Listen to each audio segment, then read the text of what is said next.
I'm going to try something different for this review. I'm going to take a page out of Lilia's book and try to use my clairvoyant powers to guess what happens in this episode without watching it at all. No, wait, that would be stupid, and you'd have to be a moron to imply anyone would do that. I'll just do what I normally do and watch it through twice. Once as a piece of media to enjoy, and a second time pausing to take notes or going back to confirm what had happened previously. So you just sit back with a nice hot cup of tea and pat one of your 6 cats while I go over what is possibly one of the best episodes of Agatha All Along yet. Episode 6 of Agatha All Along feels reminiscent of the 3rd episode of The Last of Us. Midway through telling a story, we slam the brakes and go focus our attention elsewhere for an episode. Like the 3rd episode of The Last of Us, episode 6 of Agatha All Along would be one of the best episodes of the series, were it not for the fact that it totally destroys all momentum that the series has built up thus far. Luckily for Agatha All Along, it had all the momentum of a snail, so we're not losing much. It's more focused on the origin of one of the characters that I feel could have been handled during one of those fireside chats we've been having in previous episodes. Oh, and if you're not a straight white male, this review is not for you. Isn't that how all this works? Episode 6 of Agatha All Along is the most coherent, sensible episode so far. That's why I'm giving it a 5 out of 10. It does most things okay. It just sucked all the tension out of the big mid-season cliffhanger by taking a huge detour. Not that I can really complain because this episode does the best job yet of actually trying to explain anything. The episode does annoy me in that, like The Acolyte, it goes back over a previous time period shown in an earlier episode, but changes what actually happened. You gotta have a good reason for that, like this is the fuzziness of memory at play or something like that. Whereas these shows just present it as, here's what's happening, you are witnessing it, then going back and changing things. Maybe I feel better about this episode because it feels like it's actually taking itself seriously instead of trying to cram references to the 80s or Wine of the Month Club. This episode was also much longer, around 40 minutes, as opposed to the usual 25, but it didn't feel like it was dragging as much as the other episodes. Anyway, on to the recap and spoilers. Hit the thumbs up button if you're a manly man, otherwise give us a thumbs down. So this episode begins showing William Kaplan, or Teen as we now know him, celebrating his bar mitzvah. So he has now become a man. We spend about 6 minutes with this party, during which William gets his fortune told by Lilia. What are the odds? I guess there's only one fortune teller in the district. She sees his lifeline is broken in two and tries to reassure him that it could just mean some kind of change is coming in his life. It's weird. She's a little more subdued than she is in the rest of the series. So William leaves his coat behind and Lilia slips him some kind of a token with a symbol she drew on it. So the force field Wanda has over Westview is changing. So they all get evacuated and on the way Billy's mum is too distracted and crashes into a tree, killing Billy. Or was it the curse that Lilia put on him? Nah, so anyway, Billy wakes back up almost immediately. So it looks like he's okay. And the copper that Billy's dad flags down just happens to be Alice. So that's 2 of the 4 witches Agatha was to take on the road with her. I guess the sigil makes other people forget they've met him before? Or it was a long time ago, or something like that. I should stop asking questions and just consume. So Billy has been replaced by some other consciousness. He has no memory of his life or his own parents. I thought the scar on his eyebrow was going to be evidence of the crash that claimed the original inhabitant's life. But here he is in the hospital with no wound on his eyebrow. In fact, the scans came back clear, so I'm not sure why the original inhabitant William Kaplan has left the body. Was he just pushed out, or is he still in there? There I go asking questions again. It's fine, it's fine. Billy gets to go home and Greg knows what the score is. Attack the imposter! Greg is never to be seen again, so I'm assuming Billy killed him for one of his occult rituals. Gotta start somewhere, am I right? Billy can now read minds, but it's freaking him out. So he just wants to be left alone. So he asks if he can go check out his room to jog his memory.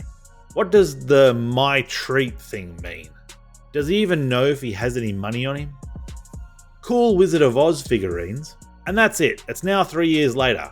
No getting to see how he manages to fit in or learn the family routines. Meeting his school friends for the first time, or his first Christmas with the extended family. Oh wait, they're Jewish. First Hanukkah? Just BAM! Assume it all went back to relative normality. It's the return of Boif! Now he has the eyebrow scar, so it just happened at some point. Okay, I guess I always complain that everything has to have some amazing backstory and didn't just happen one day. I'm okay with that. So Boif is Eddie. Billy has to explain to him what's going on, that he's not really Billy Kaplan, but he doesn't know who he is. Wait a minute. When I died that night, it was during the day, wasn't it? Or is this one of those, if it's after 5 PM, people call it night even if it's still daylight type of deals? It was 5:02 when they left the party. I gotta imagine after 3 years of being able to read people's thoughts when they're experiencing intense emotions, you would be able to hide it better than just saying, I love you too. So Boif asks, if you're not Billy Kaplan, who are you? Good question, Eddie. So they go inside to Billy's room so he can show him his research into the Westview incident. Billy says that he needs Eddie, to keep his jacket on because his arms are too distracting. Those arms? Okay. The night of the accident again. What am I missing here? So the government covered up the whole Agatha going bananas deal as an Avengers training incident. Would be cool if they would refer to that in future series. Initially I thought he was watching videos on skincare because he seemed to know a lot about Jen's skin. But now I'm thinking this is an add-on whatever the Marvel equivalent of YouTube is. So there's 3 of the 4 witches on the road. Wait, nope. I looked and he's watching a Kale Candle mask video. There's no domain in the URL though. He still didn't tell Eddie who he really is. Or tell him that he doesn't know yet. But he knows someone who was in Westview and he's going to meet them. Bonerific. I always think of Quicksilver from X-Men when I see this guy. He basically recaps WandaVision. The 2 main pieces of information being that Wanda had twins, Billy and Tommy, and that Agatha was still in Westview under a spell. Billy asks him, who is Agatha Harkness? Yet in episode 2 he says that he's been obsessed with her since he first read up on her Salem days. So which is it? Does he know a lot about her? Or does he need Boner Man to tell him who she is? So Eddie was driving, then Billy drove to meet Boner Man. Now Eddie's dropped Billy off at home again. What an odd way to describe a movie. How about the title, Rebecca? Or are you too good for that? So Billy's listening to an LP of the mother of the cop who helped to get an ambulance for him after the car accident. Typical looky search engine. You type the name correctly and it still wants to correct you. The knowledge that was gleaned from the ritual. Oops, I was reading the wrong line.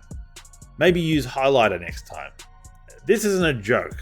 I was reading that line and then had to go back and read the actual intended line of, at the end of which may find what's missing. His notes state that Tommy Maximoff is missing and that Billy Maximoff is ? Doesn't that also imply missing?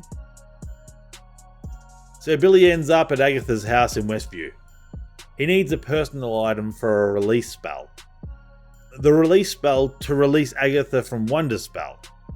So it was Teen who released Agatha from the closet. The scene in Agatha's house is playing out differently from how we first saw it. Agatha has coffee mugs now instead of beers. She delivers her lines standing now, whereas she was seated before. I mean, even with Teen being in the scene with her, it's playing out totally differently. Different lines. What's going on? Their positions are different too. It's all messed up. In this version, Sharon opens her door on him rather than hitting him with her car. Is Rio controlling this whole scenario? In the original, they were talking about a car wreck about an hour before Wanda's death. Ooh, not William Kaplan. Bloodstains in the back seat, 2 airbags deployed. I picked it. I said they weren't showing the body on the face on purpose. So they go through the interrogation scene from episode 1 again, but this time it's different. It's like Rio isn't there this time. Maybe Rio is actually Tommy. Oof, the comedy bits. Teen telling her that a pen is clicked in and then not. Hilarious. Then Agatha's "Let's find out" line. Yeesh. Then Agatha gets snapped out of the spell by Teen doing his chanting. She locks him in the closet, and next thing she's opening the door totally lucid. The Agatha we all know and know. So when he says his name, he's saying both William Kaplan and Billy Maximoff. Why put the sigil on himself? Just say you're William Kaplan, and she'll say who? If the show was smart, she would have used the fact that your name was behind the sigil to not take you on the road. And now we're back on track. Back to where episode 5 left off, on the road. So Agatha can just pull herself out of the tar? Well, that's not very interesting. How very mundane. Where's his baby blue headband? Was that just for the big reveal at the end of the episode? How strange. As if they're acting differently based on whereabouts they are in the episode's runtime. Who's writing this stuff? So was the rock thing that Lilia gave him the sigil? Why else would he break it? And why is he now revealing himself? Did Agatha getting a bit of power from Alice mean she now had the power to see through his illusion? Did he get rid of the other two so that Agatha would not have anyone else to draw power from? What's with Agatha's voice? Is this a bit? How did she know it was Billy? And how does Teen know he's Billy? So many questions, so few answers. Did Billy know he was going into William's body? Did he steal it, or did he just wake up there through no fault of his own? I mean, William was dead either way, right?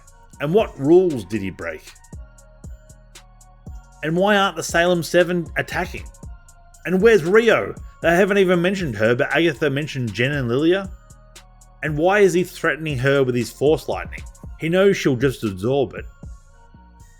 He's seen it happen before his very own eyes.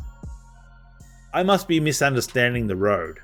It gives you what is missing, and Agatha's listing things that Billy might want, but saying they can't happen for X or Y reasons. If you can only get what's reasonable, what's the point of going down the road? Shouldn't it be able to do the impossible? So now Agatha and Teen are joining together reluctantly to complete the road. Lilia didn't even get a test. What happens if there's a clairvoyance trial?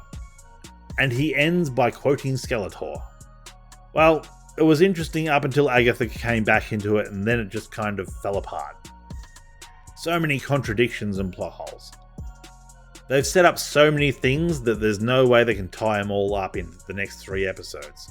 At least this episode was a little more sensible for the most part and actually made some modicum of sense. For that, I'm giving it a 5 out of 10. If this had been the first episode leading into the beginning of Agatha and Teen's time together, it could have been a 7. But there's too many inconsistencies going on for me to give it any more. So we knew that the road was going to give them family. How predictable. And the Salem 7 have basically become a non-event. I guess all that's left is to set up the next series in the MCU. Is it going to be the adventures of Billy and Tommy? Or will the boys join Vision for his show? Only time will tell. Thanks for watching. If you like what you saw, please consider subscribing. I release reviews occasionally when time allows, and a thumbs up would be a big motivator for further reviews. If you didn't like it, feel free to leave a thumbs down and let me know how I can improve in the comments below. Anyway, I'm Mixie, thanks for your time, and have a good one.